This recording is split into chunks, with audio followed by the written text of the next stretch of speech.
Luhut Binsar Panjaitan, yang sering disebut sebagai Luhut Panjaitan, adalah salah satu tokoh penting di Indonesia. Ia lahir pada tanggal 28 September 1947 di Simargala, sebuah desa kecil di Kabupaten Toba Samosir, Sumatera Utara. Luhut berasal dari keluarga Batak yang sederhana, namun memiliki nilai-nilai pendidikan dan disiplin yang tinggi. Ayahnya, Bonar Panjaitan, adalah seorang supir bus dan ibunya, Siti Frida, adalah ibu rumah tangga yang tidak memiliki riwayat pendidikan formal. Meski begitu, orang tua Pak Luhut selalu menekankan pentingnya kejujuran, belajar, dan kerja keras yang kemudian membentuk karakter Pak Luhut yang kita kenal sekarang. Sebelum melanjutkan pendidikannya di Akademi Militer Nasional, Pak Luhut menempuh pendidikan dasar dan menengah di Sumatera Utara. Sebelum melanjutkan pendidikannya di Akademi Militer Nasional di Magelang, Jawa Tengah. Setelah lulus dari Akademi Militer Nasional pada tahun 1970, Pak Luhut memiliki karir militernya di TNI Angkatan Darat. Pak Luhut terus menunjukkan prestasi yang gemilang hingga mencapai pangkat Jenderal TNI.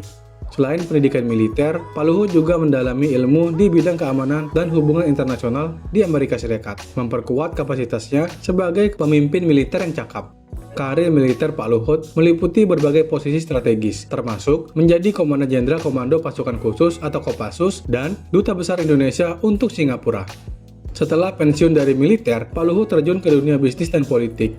Ia mendirikan PT Toba Sejahtera, sebuah perusahaan yang bergerak di berbagai bidang, termasuk energi dan perkebunan. Pak Luhut kemudian memasuki dunia politik dan bergabung dengan Partai Golkar. Kepemimpinannya yang tegas dan visi strategisnya membuatnya dipercaya oleh Pak Presiden Joko Widodo untuk menduduki berbagai posisi penting di kabinet. Beberapa jabatan yang pernah diembannya antara lain ada Menteri Perindustrian dan Perdagangan, Kepala Staf Kepresidenan, dan Menteri Koordinator Bidang Kemaritiman dan Investasi.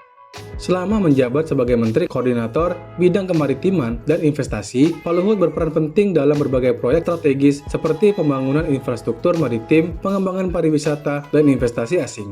Ia juga dikenal sebagai sosok yang tegas dalam menjalankan kebijakan dan tidak ragu untuk mengambil keputusan sulit demi kepentingan nasional. Di balik karirnya yang gemilang, Pak Luhut juga dikenal sebagai sosok yang sangat peduli terhadap pendidikan dan kesejahteraan masyarakat. Ia mendirikan berbagai yayasan dan lembaga pendidikan untuk membantu meningkatkan kualitas pendidikan di daerah-daerah terpencil. Secara pribadi, Pak Luhut adalah sosok yang sangat disiplin dan berdedikasi. Ia menikah dengan Ibu Devi Simatupang dan dikaruniai 4 anak. Hingga kini, Pak Luhut tetap aktif dalam berbagai kegiatan pemerintahan dan terus berkontribusi bagi pembangunan Indonesia. Integritas, ketegasan, dan visi strategisnya membuatnya menjadi salah satu tokoh yang dihormati dan berpengaruh di Indonesia. Pak Luhut dijuluki Menteri Segala Bidang karena pernah menduduki jabatan berbagai bidang berlainan meskipun berangkat dari militer. Ia memiliki beberapa nama panggilan unik yang diberikan oleh warganet seperti Lord, Opung, hingga Si Serba Bisa. Julukan ini muncul karena Pak Luhut merupakan orang kepercayaan Presiden Jokowi. Sehingga ia diberikan banyak tanggung jawab baru seperti menjadi koordinator darurat PPKM Jawa Bali, ketua komite kereta cepat Jakarta-Bandung, serta beberapa kali menjadi menteri AD interim ketika Menteri Perhubungan Budi Karya Sumadi terinfeksi COVID-19 dan ketika Menteri Kedaulatan dan Perikanan Edi Prabowo terjerat kasus korupsi. Di usianya yang sudah menginjak angka 74 tahun, ia masih bisa menjalankan segala tanggung jawab yang diberikan kepadanya. Oleh karena itu, kita juga bisa belajar dari petuah yang diberikan oleh orang tua Pak Luhut, jujur, terus belajar, dan bekerja keras. Sebagai tokoh yang peduli terhadap pendidikan, Pak Luhut mendirikan beberapa sekolah dan kampus elit melalui Yayasan Del, berikut diantaranya. Pertama, Politeknik Del.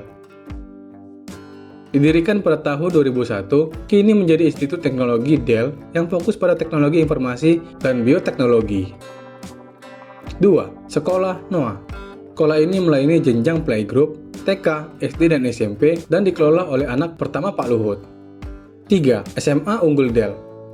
Didirikan pada tahun 2012, sekolah berasrama ini menepati ranking ketiga terbaik nasional berdasarkan nilai UTBK 2020.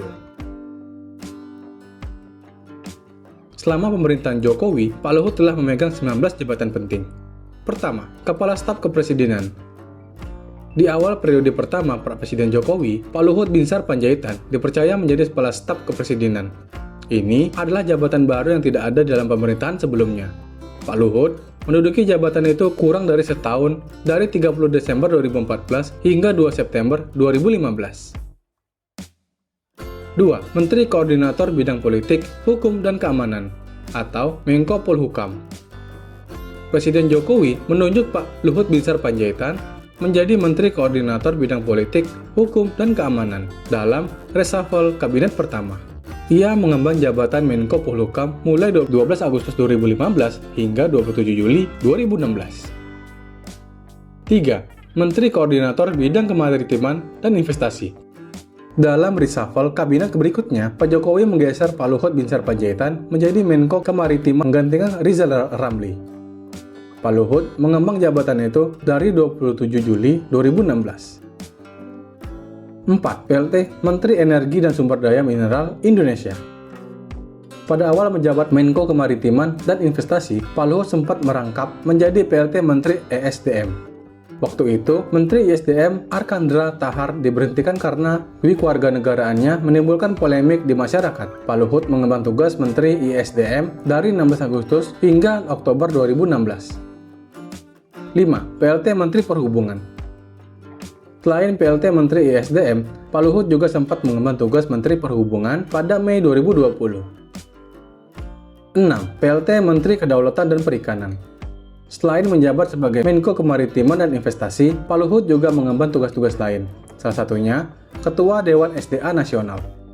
Berdasarkan Perpres 53 tahun 2022, Dewan SDA Nasional adalah wadah koordinasi pengelolaan sumber daya air pada tingkat nasional.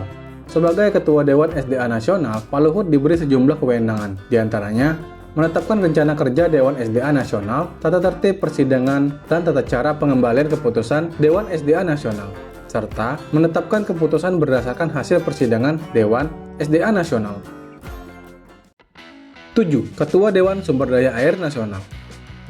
Saat Presiden G20 Indonesia, Pak Luhut menjabat sebagai Ketua Bidang Dukungan Penyelenggaraan Acara G20. Pak Luhut sempat bertukar posisi dengan Menko Polhukam Mahfud MD yang duduk di posisi Dewan Pengarah. Perubahan itu tertuang dalam Keputusan Presiden Nomor 18 Tahun 2021 tentang Panitia Nasional Penyelenggara Presidensi G20 Indonesia tahun 2022. 8. Ketua Komite Kereta Cepat Jakarta-Bandung. Presiden Jokowi menunjuk Pak Luhut Binsar Panjaitan sebagai Ketua Komite Kereta Cepat Jakarta-Bandung. Keputusan penunjukan ini tertuang dalam Peraturan Presiden Nomor 93 Tahun 2021 yang ditekankan Presiden Jokowi pada 6 Oktober 2021. 9. Ketua Tim Garnas BBI. Sebagai keberpihakan kepada produk lokal, pemerintah mencanangkan Gerakan Nasional Bangga Buatan Indonesia atau Gernas BBI yang tertuang dalam Perpres Nomor 15 Tahun 2021. 10. Ketua Dewan Pengarah Penyelamatan 15 Danau Prioritas Nasional.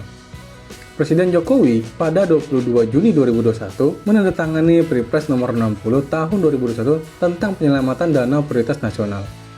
Pak Menko Luhut pun ditunjuk menjadi Ketua Dewan Pengarah.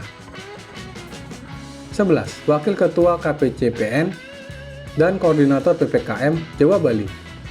Komite Penanganan COVID-19 dan Pemulihan Ekonomi Nasional dibentuk oleh pemerintah guna memulihkan ekonomi dan menanggulangi COVID-19. 12. Ketua Tim Nasional P3DN. Pemerintah berkomitmen meningkatkan penggunaan konten lokal pada setiap proyek yang digarap. Guna memantau hal ini, Presiden Jokowi bahkan membentuk tim khusus yang dinamakan Tim Nasional Peningkatan Penggunaan Produksi Dalam Negeri. Pembentukan Tim Nasional P3DN ini yang diketuai oleh Pak Luhut Panjaitan tersebut didasarkan pada Keputusan Presiden Nomor 24 Tahun 2018. 14. Ketua Panitia Nasional IMF World Bank 2018. Bali dan Indonesia menjadi sorotan dunia saat menjadi tuan rumah perhelatan akbar industri keuangan yaitu IMF World Bank pada 2018. 15. Ketua Pengarah Satgas Sawit. Presiden Jokowi telah membentuk satuan tugas untuk mengatasi permasalahan di industri sawit. Hal itu tertuang dalam Keputusan Presiden Nomor 9 Tahun 2023. Dalam pasal 9 tersebut, tertulis Ketua Pengarah dalam Menteri Koordinator Bidang Kemaritiman dan Investasi. 16. Ketua Satgasus Percepatan Realisasi Investasi di IKN. Presiden Jokowi kembali menunjuk Luhut Binsar Panjaitan memimpin Task Force Percepatan Investasi di Ibu Kota Nusantara. 17. Koordinator Penanganan Polusi di Jakarta. Polusi udara di Jakarta yang memburuk membuat pemerintah pusat turun tangan. Pada akhir Agustus 2023 lalu, Presiden Jokowi pun menunjuk Luhut sebagai koordinator penanganan polusi di Jakarta.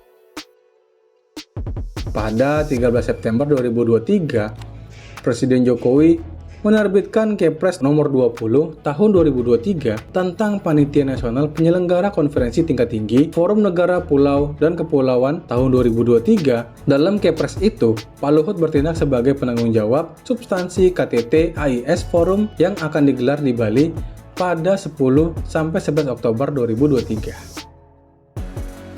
Nah teman-teman, dengan berbagai tanggung jawab dan kontribusi yang telah diberikan, Pak Luhut Binsar Panjaitan tetap menjadi salah satu figur penting yang terus memajukan Indonesia.